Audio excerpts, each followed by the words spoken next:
6:30 वाजलेले आहे.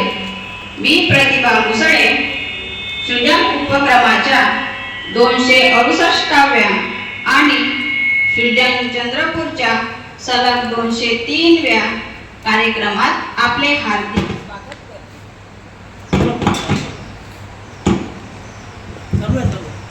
ज्येष्ठ साहित्यिक नागो थुटे यांचे नुकतेच निधन झाले. ते सृजनच्या मंचावर आले होते. 2 मिनिटे मौन राखून आपण त्यांना श्रद्धांजली वाहूया आणि मग पुढे जाऊया.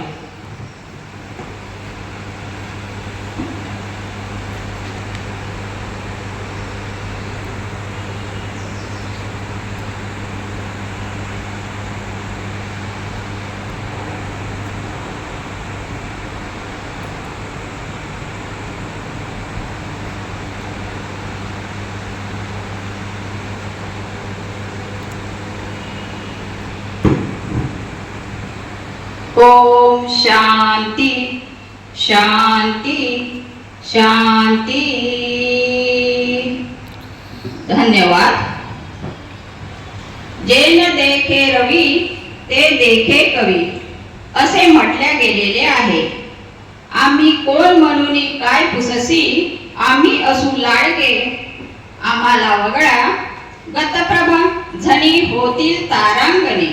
आम्हाला वगळा गतप्रभ विकेल कवडी मोलावरी हे जिने असे केशवसूत म्हणून गेले.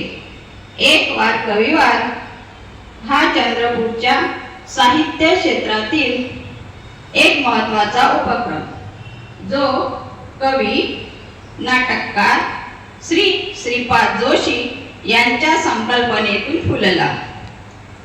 सृजन ॲडमिन सोबत झालेल्या अनौपचारिक संवादात ते म्हणाले की एका साहित्य संमेलनात नियोजित कवी संमेलन झालेच नाही.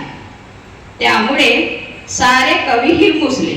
तेव्हाच मी ठरवले की कवींना त्यांच्या हक्काचे व्यासपीठ द्यायचे आणि त्यातूनच एक वार कविवारचा जन्म झाला. श्री श्रीपाद जोशी यांच्या या काव्यबीजाला श्री किशोर जामदार, ॲडव्होकेट वर्षा जामदार, श्री डॉक्टर पद्मरेखा धनकर व त्यांच्या कवी सहकार्यांनी खत पाणी घातले आणि जितेंद्र उर्फ गुंडो गोझावार यांच्या वरोरा नाका चौक स्थित केसरी विद्यालयात काव्यवृक्ष बहरला आणि कवींना हक्काची सावली देऊन गेला. हा सारा प्रवास विशद करण्यासाठी उपरोक्त मान्यवर आज प्रातिनिधिक स्वरूपात आपल्यात उपस्थित झालेले आहेत. मी त्यांना सन्मानपूर्वक व्यासपीठावर आमंत्रित करते.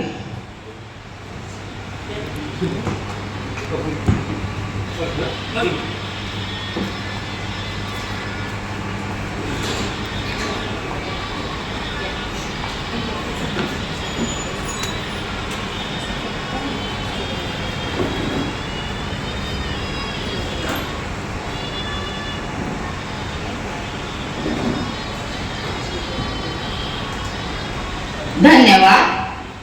अतिथी देवो भव. आता अतिथींचे स्वागत.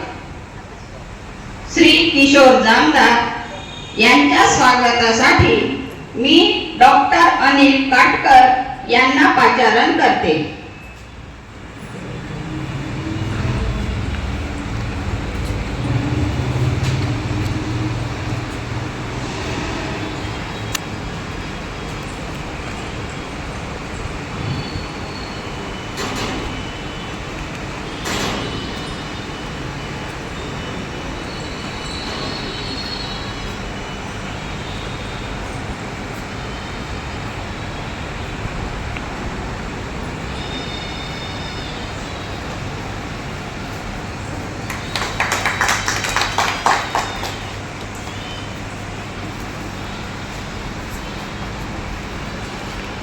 ॲडव्होकेट वर्षा जामदार यांचे स्वागत श्री प्रदीप देशमुख यांनी करावे अशी मी विनंती करते.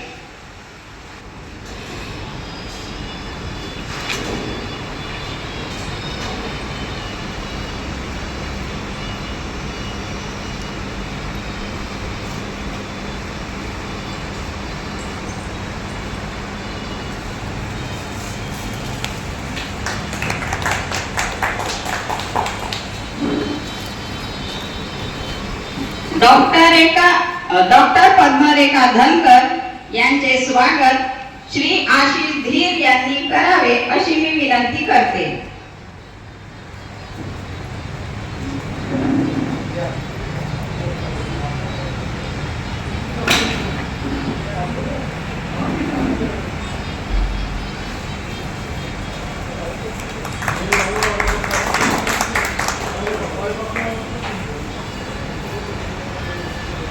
धन्यवाद.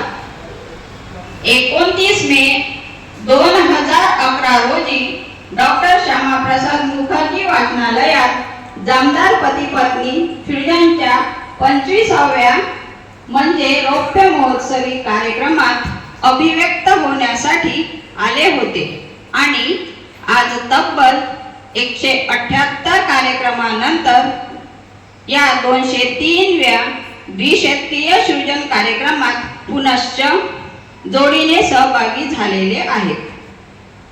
श्री किशोर जामदार यांनी साहित्यिक विचारवंत प्राध्यापक सुरेश द्वादशीवार यांची मुलाखत सृजनच्या मंचावर घेतली होती. हे पण इथे उल्लेखनीय. असो, मी सर्वप्रथम श्री किशोर जामदार यांना एक वार कविवार बद्दल त्यांचे अनुभव सांगण्यासाठी आमंत्रित करते. श्री किशोर जामदार.